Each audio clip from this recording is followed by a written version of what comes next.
أعوذ بالله من الشيطان الرجيم. بسم الله الرحمن الرحيم. ووضع الكتاب فترى المجرمين مشفقين مما فيه ويقولون يا ويلتنا ما لهذا الكتاب لا يغادر صغيرة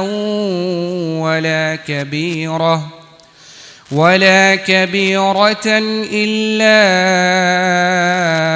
أحصاها ووجدوا ما عملوا حاضرا ولا يظلم ربك أحدا.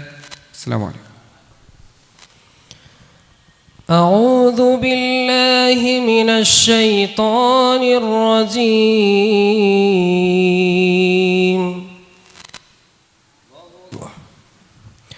ووضع الكتاب فترى المجرمين مشفقين مما فيه ويقول يا ويلتنا ما لهذا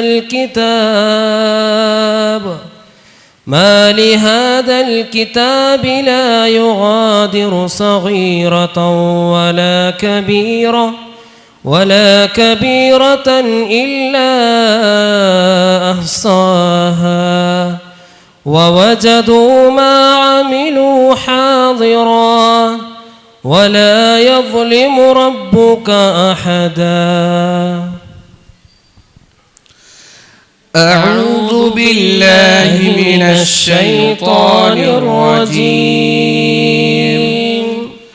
ووضع الكتاب فترى المجرمين مشفقين مما فيه ويقولون يا ويلتنا ما لهذا الكتاب لا يغادر صغيرة ولا كبيرة إلا أحصاها ووجدوا ما عملوا حاضرا ولا يظلم ربك أحدا.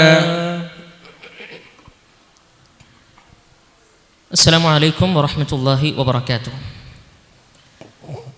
Dear students, we have recited Suratul Kahf, chapter number 18, verse number 49. As we all know, Suratul Kahf has got many virtues. Prophet Muhammad sallallahu alaihi wasallam told that whoever reads Surah Al-Kahf on the night of Jumu'ah or Friday will have a light that will stretch between him and ancient house or the Kaaba. In another hadith, Prophet sallallahu alaihi wasallam told, whoever reads Surah Al-Kahf on the day of Jumu'ah will have a light that will shine from him from one Friday to the next. So inshallah, we all should read this Suratul Kahf. Consists of 110 ayah, chapter number 18 on Friday. As well as Prophet sallallahu alaihi wasallam told, man hafila ashara ayat min awwali suratil kahf. Whoever memorize the first 10 ayah of Suratul Kahf, usima min ad-dajjal, he will be protected from the trial of Dajjal.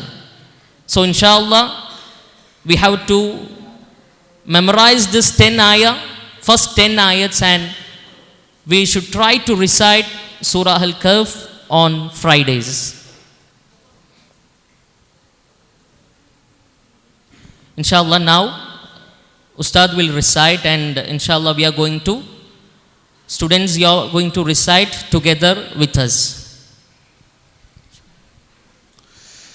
أعوذ بالله من الشيطان الرجيم. Yes, come on.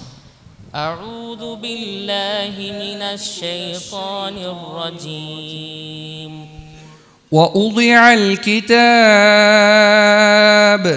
ووضع الكتاب فترى المجرمين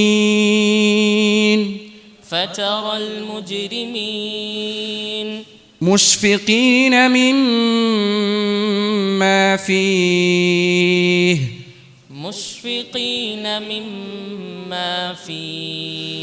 ويقولون يا ويلتنا ما لهذا الكتاب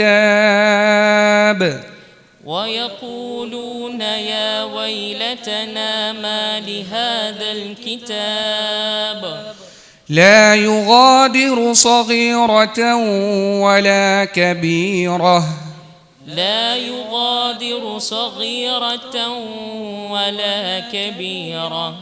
ولا كبيرة إلا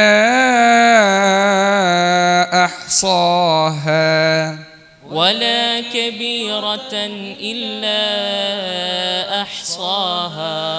ووجدوا ما عملوا حاضرا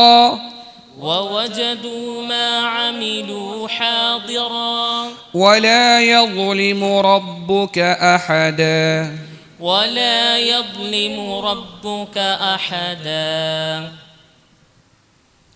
Inshallah, now we are going to hear the meaning of this ayah.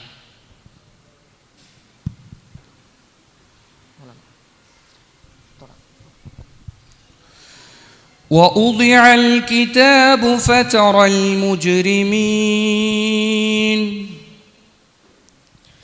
And the record of deeds will be placed open.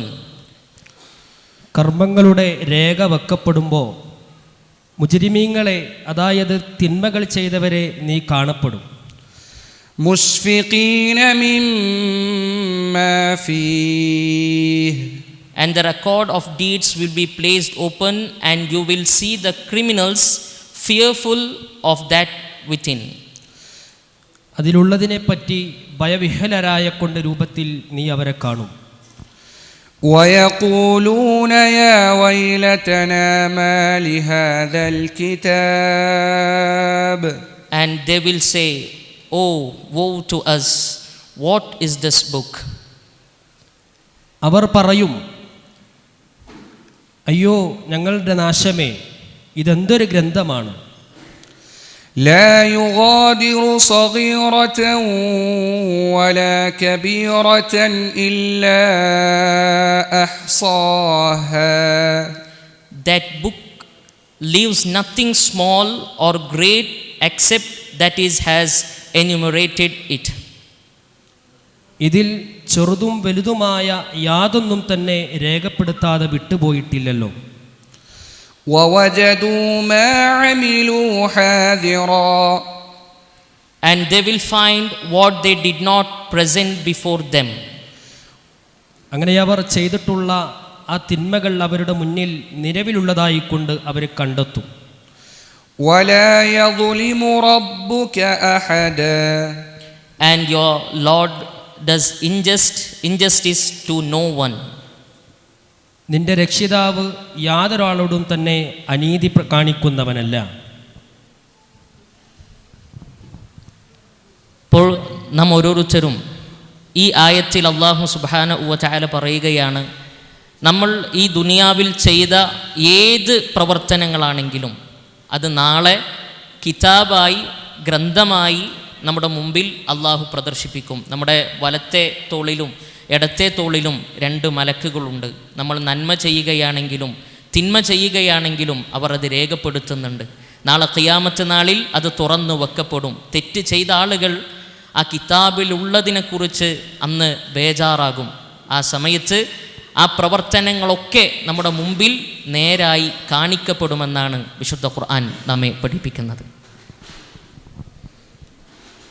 ഇൻഷാ അല്ലാഹ് ഈ സൂറത്തുൽ കഹ്ഫും അതേപോലെ തന്നെ വിശുദ്ധ ഖുർആനും നിരന്തരം ഖുർആൻ ഓതുകയും, നമ്മളിപ്പോൾ കുറച്ച് ഓതി അത് ഓരോ അക്ഷരങ്ങൾക്കും 10 പ്രതിഫലമുണ്ട് എന്നാണ് നബി സല്ലല്ലാഹു അലൈഹി വസല്ലമ നമ്മെ പഠിപ്പിച്ചത്. അതുകൊണ്ട് നിരന്തരം ഖുർആൻ പാരായണം ചെയ്യുന്ന, അതിൻ്റെ അർത്ഥങ്ങൾ മനസ്സിലാക്കി പാരായണം ചെയ്യുന്ന ആളുകളിൽ ഉൾപ്പെടാൻ നാം പ്രയത്നിക്കുക. അള്ളാഹു അനുഗ്രഹിക്കുമാറാകട്ടെ. അസ്സലാമു അലൈക്കും വറഹ്മത്തുള്ളാഹി വബറകാതുഹു.